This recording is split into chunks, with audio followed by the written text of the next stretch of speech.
My marketing strategy. Your long-term foundation to success is your service. And here I'm going to share with you some key takeaways that help me to build my customer base. Number one, of course, is quality of your service.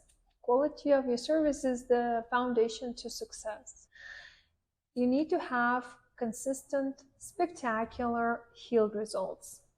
Learn the technique and be the best that you can be.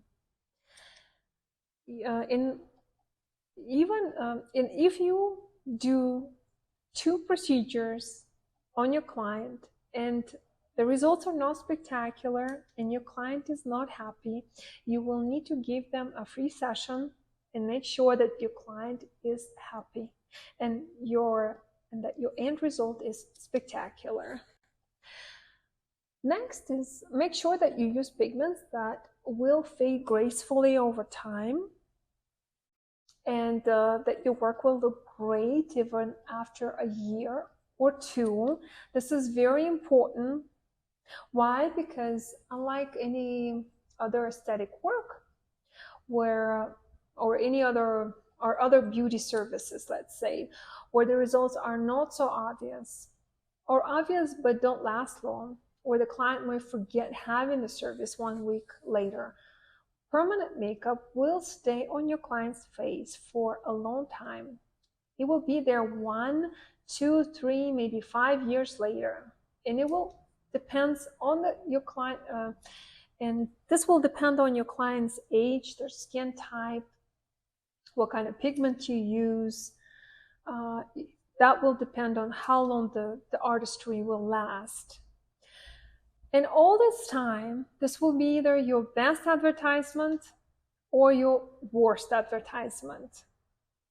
And this is the main difference of this industry compared to other beauty industries.